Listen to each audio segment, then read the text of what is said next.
पिछली 8 अप्रैल को हल्द्वानी के किराए के मकान में प्यार की खातिर अपना धर्म परिवर्तन करके अफसाना से आस्था बनी एक 25 वर्षीय युवती का शव मिलता है।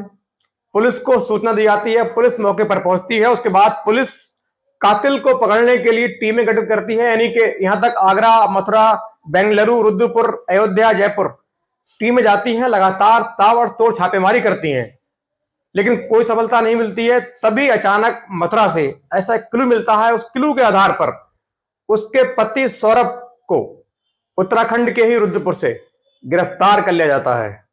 और दरअसल क्या है पूरी घटना, आइए जानते हैं तफसील से। लगभग 8 वर्ष पहले इसी प्यार की खातिर धर्म परिवर्तन करके अफसाना से आस्था बनी इस 25 वर्षीय युवती की सौरभ से मुलाकात होती है। दोनों के बीच प्रेम संबंध स्थापित हो जाते हैं, प्रेम संबंध कायम होते हैं, दोनों के बीच रिश्ते शुरू हो जाते हैं। धीरे धीरे दोनों अपने घर वालों की मर्जी के खिलाफ जाकर, क्योंकि दोनों के जो धर्म थे वो एक दूसरे से अलग थे। सौरभ हिंदू धर्म से ताल्लुक रखता था, अफसाना मुस्लिम धर्म से ताल्लुक रखती थी। इसीलिए दोनों के घर वाले हैं शादी के लिए तैयार नहीं हुए। लिहाजा इन दोनों ने घर वालों की मर्जी के खिलाफ जाकर एक मंदिर में शादी की, कोर्ट मैरिज भी की। उसके बाद उत्तराखंड में ही हल्द्वानी में एक किराए के मकान में रहने लगते हैं। दोनों चूंकि बड़े निचले स्तर से थे, गरीब परिवार से थे, दोनों मेहनत मजदूरी करते थे। धीरे धीरे इनका जो वक्त है गुजर रहा था। धीरे धीरे इनकी 2 बेटियां हुई। उसके बाद धीरे धीरे प्यार में इनके तकरार और एक दरार पड़ जाती है। धीरे धीरे दोनों के बीच जो रिश्ते हैं, जो पहले की तरह जो मधुर थे, वो उल्टे हो जाते हैं और रिश्ते कड़वे होने लगे थे। इनके बीच दूरियां बढ़ रही थी। आए दिन इन दोनों में तकरारें होती, लड़ाइयां होती। यहां तक सौरभ को अपनी पत्नी के चाल चलन है उस पर शक होने लगा था। वो अपनी पत्नी के चाल चलन पर शक करने लगा था। इसीलिए दोनों की एक दूसरे से आए दिन लड़ाइयां होती।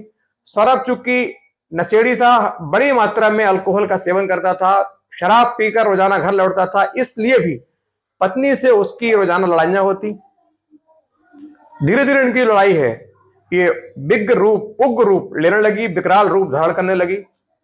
अब आज दिन लड़ाइयां होती हैं, आसपास के जो लोग होते हैं देखते हैं कि कैसे इन दोनों पति पत्नी में दिन हो रात हो लड़ाइयां हो रही हैं। 8 अप्रैल से 2 महीने पहले सौरभ है पत्नी को लेकर हल्द्वानी के किराए के मकान में आता है, जहां पर 8 अप्रैल की रात को इनका जोर झगड़ा होता है, जिसकी आवाजें हैं आसपास के लोगों ने सुनी। ये दरअसल 8 अप्रैल की रात को शराब पीकर बड़ा भारी नशा करके अपने घर पहुंचता है। नशे में ही पत्नी से लड़ाई होती है। बेटियां दोनों सो रही होती हैं। लड़ाई इतना उग्र रूप लेती है कि सौरभ जोर से अपने गमछे से पत्नी का गला घोटता है और तेजी से कसकर मजबूत से गला की जो गमछा है उसको पकड़े रहता है। कुछ ही सेकंड में अफसाना से बनी आस्था की दर्दनाक मौके पर ही मृत्यु हो जाती है। उसके बाद ये दोनों सोती हुई बेटियों को उठाता है, सीधे वहां से निकलता है लाल कुआं के लिए। लाल कुआं से अगले दिन सुबह को ट्रेन पकड़ता है। ट्रेन पकड़कर सीधे बेटियों को लेकर यूपी के मथुरा पहुंचता है। मथुरा में ही ये कुछ दिन गुजारता है। इसके पास चूंकि पैसे की कमी थी, मजदूरी वर्ग का था, तो इसने वहां जो पॉलिथीन वगैरह उठाना है, खाली बोतल, रेलवे स्टेशन पर खाली बोतल पड़ी रहती है, उनको उठाकर बेचता था, जिससे किसी तरह इसका और बेटियों का पेट भर रहा था। लेकिन ये बेटियों के लिए काफी नहीं था। इसीलिए इसने अपना जो मोबाइल फोन है, गन्ने के जूस पे, जो जूस सेंटर होता है, गन्ने की जूस की दुकान, वहां जाकर बेचता है। कुछ पैसे मिलते हैं, सीधे वहां से फिर अपने जो स्टेशन है वहां पहुंच जाता है। इधर पुलिस की टीमें जो है, इधर जो इसका शव है, ये 2 दिन तक किसी को खबर नहीं होती है। 2 दिन तक अफसाना का शव है, आस्था का शव उसी कमरे में पड़ा रहता है। धीरे धीरे 2 दिन बाद, चूंकि गर्मी का मौसम, सबसे हल्की हल्की बदबू निकलना शुरू हो चुकी थी। लोगों ने बदबू सुनी तो मकान मालिक के जो परिजन है, उन्होंने ऊपर जाकर देखा और हल्की सी दराज से अंदर झांका तो उनके होश उड़ गए। दरअसल अंदर अफसाना का मुंह के बल, पेट मुंह नीचे पीठ ऊपर, इस तरीके से सब पड़ा हुआ था। उसके शरीर से दुर्गंध आ रही थी। फौरन उन्होंने इसकी इत्तला लोकल पुलिस को दी। पुलिस फौरन मौके पर पहुंची। पुलिस ने उसका गेट खोला, गेट खुलवाकर अंदर पहुंचे, शव को कब्जे में लिया और कोई शनाख्त न होने की वजह से मोर्चरी में रखवा दिया। उसके बाद 10 तारीख को माफी चाहूंगा, 12 तारीख को, 8 तारीख की घटना थी, 10 तारीख को शव मिलता है, 12 तारीख को पुलिस ने सबका पोस्टमार्टम कराया। चूंकि ये जो परिजन है, अफसाना के परिजन, इनको सूचना मिलती है, ये पहुंचते हैं, लेकिन इन्होंने पंचनामा पर हस्ताक्षर तो कर दिए, लेकिन शव को लेने से मना कर दिया। उसके बाद अफसाना उर्फ आस्था का शव है, उसको पोस्टमार्टम कराया जाता है।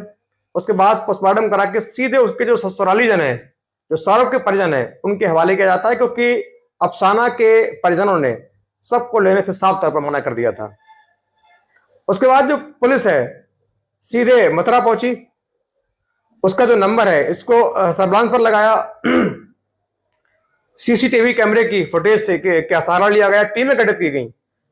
एक टीम बेंगलुरु, एक अयोध्या, एक जयपुर, एक आगरा, एक मथुरा, एक बरेली, इस तरीके से टीमें भेजी गई। टीमें अपना ईमानदारी से काम कर रही थी। एसओजी भी पूरी मशक्कत के साथ घटना के खुलासे के लिए तत्पर थी, लेकिन कोई अभी क्लू ऐसा नहीं मिल रहा था जिससे आरोपी तक सीधे पहुंच सके। लिहाजा फौरन पुलिस को एक इसका जो नंबर है, पत्नी का जो फोन है, उसको खुलने की सूचना मिलती है, मैसेज आता है, फौरन ट्रेस करते हैं तो उसकी लोकेशन मथुरा की मिलती है। फौरन पुलिस की टीम मथुरा पहुंचती है, उस व्यक्ति को पकड़ लेती है। उसने बताया मैंने किस तरीके से एक व्यक्ति से यहाँ फोन खरीदा है, वो व्यक्ति रहने वाला वहां का है।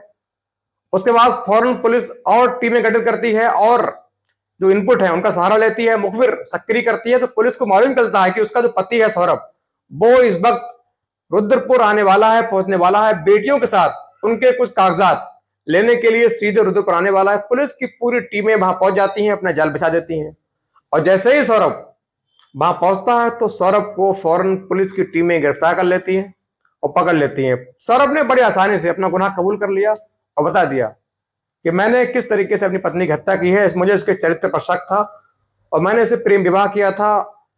ये अलग धर्म से थी, मैं अलग धर्म से था, लेकिन फिर भी मेरे साथ ठीक से नहीं रह रही थी। चूंकि जो पत्नी अफसाना थी वो लव मैरिज से थी, उसके परिवारों का जो सहारा है, ऐसे केसेस में लड़की के परिजनों का जो सहारा है वो खत्म हो जाता है। इसी का फायदा उठाकर जो लड़के हैं उनको मालूम है कि मेरी पत्नी के पीछे कोई नहीं है, इसके साथ जो करूंगा अच्छा, मेरे साथ उसका बदला लेने वाला कोई नहीं है, उस मेरे खिलाफ आवाज उठाने वाला कोई नहीं है। चूंकि लड़कियां ऐसे मौके में अपने परिवारों से पूरा जो रिश्ता है खत्म कर चुकी होती हैं, उनके तमाम जो रिश्ते हैं खत्म होते हैं, ऐसे में उनकी मदद करने का सवाल ही नहीं उठता। लिहाजा इसी का फायदा उठाकर सौरभ ने पत्नी को आसानी से मौत पे घाट उतार दिया। उसके बाद पुलिस ने सौरभ को गिरफ्तार किया। सौरभ की निशानदेही पर जो गमछा है उसको भी गिरफ्तार किया, और सौरभ की दोनों बेटियों को लेने वाला कोई नहीं मिला, ना ही अफसाना और आस्था के परिजन, ना ही सौरभ के परिजन। लिहाजा उनको बाल गृह भेज दिया गया और सौरभ को सीधे गिरफ्तार करके जेल भेज दिया गया।